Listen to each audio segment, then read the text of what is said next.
I thought my parents would always be there for me, but the day I needed them most, they turned their backs. I disappeared, rebuilt my life from nothing, and what happened next changed everything. Stay with me, because you won't believe how far I went to take back my life. My name is Olivia, and I am 25 years old. I used to believe that my parents would always be there for me, no matter what. I trusted them blindly, and that was my biggest mistake. It all started on my 21st birthday. I woke up that morning with a sinking feeling I couldn't shake. I had just lost my job a week ago, my apartment lease was ending, and I was buried in debt. I thought that day, maybe just for one day, my parents would see me, comfort me, tell me everything would be okay. I thought I could rely on them. I called my mom first. I remember her voice on the line, casual, almost impatient. I tried to explain how desperate I felt, how alone I was. I told her I had nowhere to turn, that I didn't know how I would survive the next few weeks. Her response shattered me. Olivia, you're always overreacting. You need to stop being so weak. I can't help you this time. I froze. My throat went dry. I couldn't speak. I just stared at my phone like it had betrayed me. I couldn't believe what I was hearing. My own mother, the person I had loved more than anyone, was turning her back on me. And my dad, he didn't even call. He didn't even check in. It was as if I had disappeared from their world overnight. I sank to the floor of my tiny apartment, the morning sunlight cutting across the cracked linoleum. I pressed my back to the wall and let myself finally feel it, the deep, gnawing fear of being utterly alone.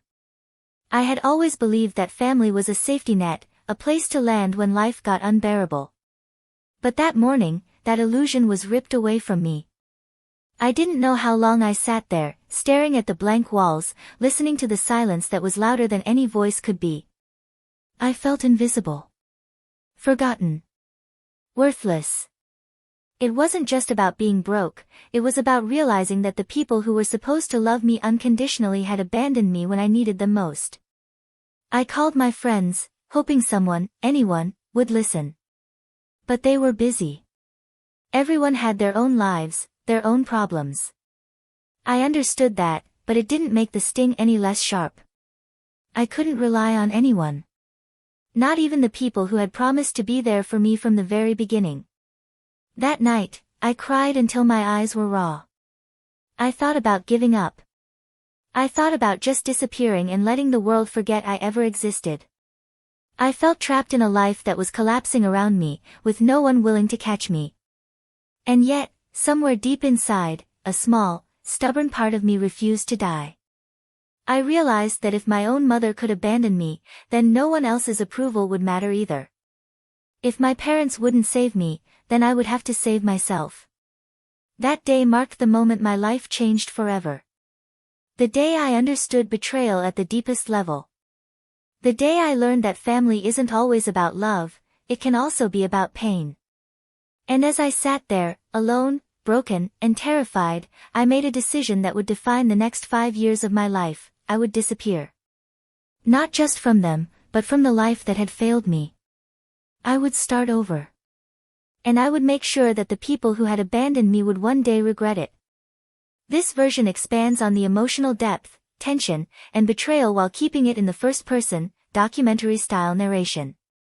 If you want, I can also expand chapters 2 to 5 in the same way, making each 500 to 550 words for a full-length YouTube documentary script. This will give you a full 20-minute story ready for narration. After that day, I felt like my world had collapsed entirely. Losing my job, my apartment, and my parents' support all at once was suffocating. The first few weeks were a blur of panic, empty rooms, and nights spent staring at the ceiling, wondering how I had ended up here. I kept asking myself, how could they turn their backs on me like that? I wandered through the city, lost and invisible. The streets felt like they were swallowing me whole. Every window I passed reflected a stranger's face, someone who didn't know me, didn't care about me, and would never notice if I disappeared. I would sometimes just sit on park benches for hours, watching people with families, with friends, with lives that seemed full of love, and I couldn't help but feel a deep, aching emptiness. I tried reaching out to friends. I called, I texted, I begged for even the smallest bit of comfort. Most didn't respond. A few gave vague reassurances, but I could hear the annoyance in their voices. They didn't have the time, the energy, or maybe the patience for my problems. And honestly, I couldn't blame them. Life had moved on for everyone else. Everyone except me. I didn't have money for proper food. I survived on whatever I could afford, cheap instant noodles, stale bread, anything that would keep me from completely starving. Some nights, I couldn't even pay for electricity, and I'd sit in my dark apartment shivering under a thin blanket, my stomach growling, my mind replaying the words my mom had said that morning, "Stop being so weak. I can't help you this time." Every day was a battle just to keep moving. Every small task, getting to a job interview, answering an email, buying groceries, felt monumental. I felt trapped in a life I hadn't chosen, abandoned by the people I loved, and powerless to change anything. And yet, I couldn't stop thinking about disappearing. Not just from my apartment, not just from my life, but from the version of me that was broken, desperate, and dependent on people who didn't care. The idea terrified me, but it also felt like the only way to survive. I knew I couldn't stay here, waiting for a lifeline that would never come. It took weeks to plan, weeks to convince myself that I could actually leave everything behind. I packed what little I owned into a small backpack, a few clothes, some documents, my laptop, and my most cherished memories. I changed my phone number, closed my old email accounts, and quietly slipped out of the life that had abandoned me. I didn't say goodbye. I didn't look back. I remember walking onto the highway that first night, my backpack heavy on my shoulders, tears blurring my vision. Fear was gnawing at me, fear of the unknown, fear of failing again, but there was also a strange sense of relief. For the first time in months, I felt like I had taken control of my life. For the first time, I was no longer waiting for someone else to save me. That night, under the cold stars, I promised myself that I would survive. That I would rebuild.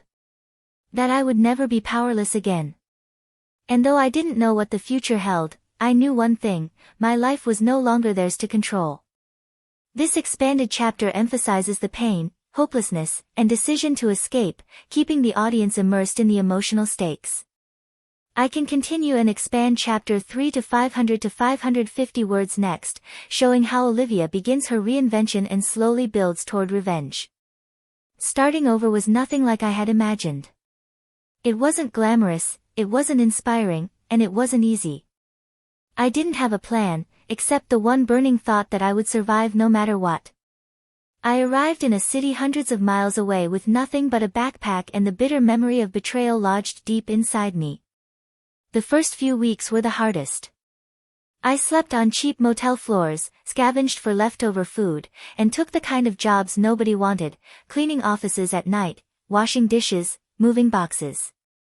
Every muscle in my body ached, and every night I fell asleep exhausted, wondering if I had made the right decision. Sometimes I cried myself to sleep, thinking about how my parents had abandoned me when I needed them most. I wondered how anyone could turn their back on their own child, how my mom could hear my desperation and respond with indifference. But slowly, I discovered something I had never realized before: I was stronger than I thought. Every day I worked, every dollar I saved, every small task I accomplished reminded me that I didn't need anyone else to survive. I didn't need my parents' approval. I didn't need anyone's permission to exist. That anger, that sense of betrayal, became fuel.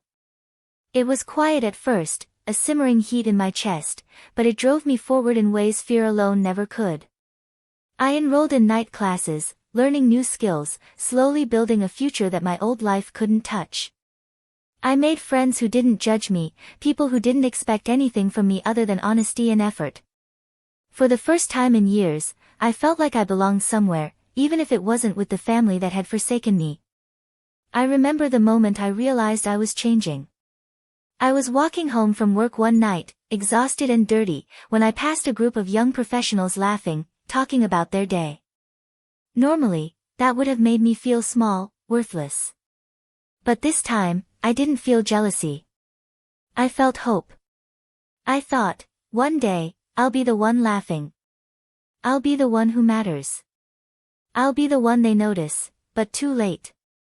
I began to imagine a life that my parents would never recognize. A life where I was independent, confident, and untouchable. Every small victory, paying my rent on time, passing a difficult exam, getting a promotion at work, became a quiet triumph against the people who had abandoned me. And somewhere deep inside, I realized that survival wasn't enough anymore. I wanted more.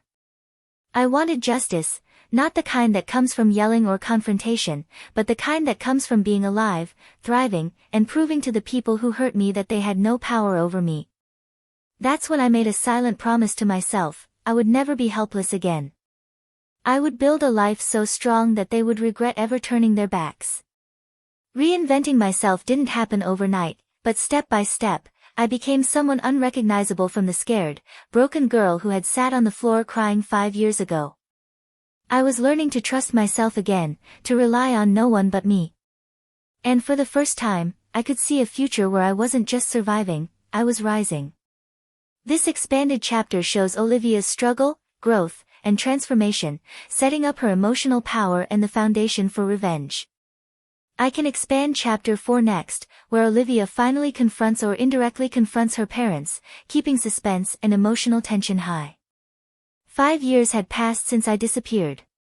5 years of rebuilding, learning, struggling, and slowly carving out a life that was completely mine. I was no longer the scared, broken girl who had begged for help on my 21st birthday. I was stronger, sharper, and more independent than I had ever imagined I could be. I had built a career from scratch, saved enough to live comfortably, and surrounded myself with people who genuinely cared about me. But even with all that, the memory of my mom's words, the coldness, the dismissal, the betrayal, never left me. That anger was always there, simmering beneath the surface. And deep down, I knew I needed closure. Not for them, but for me. I never planned to confront them in the traditional sense. I didn't need apologies, and I didn't need explanations. I just wanted them to see me, see the life I had created without them, see that I had survived, and see that I had thrived despite their abandonment. The moment came unexpectedly. I was walking through a bustling city street, passing a small restaurant I used to know only from pictures my mom had sent me years ago. And there they were, my mom and dad, sitting at a table, laughing and holding hands like nothing had ever happened. I froze. For a moment, I felt something strange, a flicker of the old fear, the old hurt. But it vanished quickly, replaced by a quiet, cold determination. I didn't approach them. I didn't need to. I walked slowly past, letting them see me as I was now, confident, elegant, and unshakable. My mom's laughter faltered the moment our eyes met. Her hand froze mid-air, her smile vanished, and I saw it, the first glimpse of guilt, fear, and recognition in her eyes. That instant, I felt a surge of satisfaction so intense it was almost overwhelming. She had finally seen me, not the child she had abandoned, but the woman I had become. Later that evening, I sent a letter. I didn't yell, I didn't beg, and I didn't plead. I simply wrote. I survived without you. I thrived without you. I am no longer the child you abandoned. You can't erase the years you lost, and you can't undo the pain you caused. I am gone from your life, and this time, I am never coming back. I waited for a reaction, and when it came, I didn't feel guilty. They called. They cried. They begged. They wanted to explain, to apologize, to make me understand, but I was beyond that now. I had created a life that they could never touch, a life built on my own strength and perseverance. The very people who had broken me had no power over me anymore. I realized in that moment that confrontation doesn't always mean shouting or fighting. Sometimes, it's silent. Sometimes, it's simply showing up as the person you were meant to become. And in that silence, in that unspoken truth, I found the revenge I had been craving for years, not a petty retaliation, but proof that I had survived, grown, and won. Disappearing wasn't easy. Starting over wasn't easy. Every step I took toward a new life was filled with fear, doubt, and exhaustion. I had to learn to trust myself, to rely on my own strength, and to find hope in a world that had once shown me nothing but betrayal. And the hardest part, the part that cut deeper than hunger, loneliness, or fear, was realizing that the people who were supposed to love me the most had hurt me the deepest. I spent countless nights replaying that day, my 21st birthday, over and over in my head. I remembered the way my mother's voice had sounded, cold and distant, as if my pain was insignificant. I remembered the silence of my father. I remembered the suffocating loneliness, the hopelessness, and the fear that I would never recover. And yet, despite it all, I had survived. I rebuilt my life piece by piece. I got a job, went back to school, learned new skills, and surrounded myself with people who valued me. Every small victory felt like a triumph over the years I had lost, every achievement a quiet defiance against the parents who had abandoned me. I wasn't just surviving, I was thriving. The moment of true satisfaction came when I finally saw them again. Not in anger, not in confrontation, but in a moment of calm, undeniable proof of how far I had come. I was no longer the scared, dependent child who had begged for help. I was a woman who had taken control of her life, who had built a world where their betrayal no longer had any power over me. The look on my mother's face, the shock, the guilt, the realization, was all the justice I needed. I didn't need to yell or argue. I didn't need them to understand. My life itself was the answer. Over time, I understood something important about revenge. True revenge isn't about hurting the people who wronged you. It's about reclaiming your life, finding strength in yourself, and building a future they could never take away. It's about taking the pain they caused and turning it into fuel to become someone they cannot ignore, someone they cannot reach, someone untouchable. I am Olivia. I disappeared when they turned their backs on me. I fought through despair, hunger, and fear. I built a life from nothing, a life defined by my choices, my strength, and my resilience. And in doing so, I found something more powerful than revenge. I found freedom. I have learned that betrayal doesn't have to break you. Pain doesn't have to define you. Abandonment doesn't have to silence you. I have learned to trust myself, to honor my own worth, and to live a life that my parents could never ruin. And the most beautiful part? That life is mine alone. So when I look back now, I don't see the girl who cried alone on her birthday.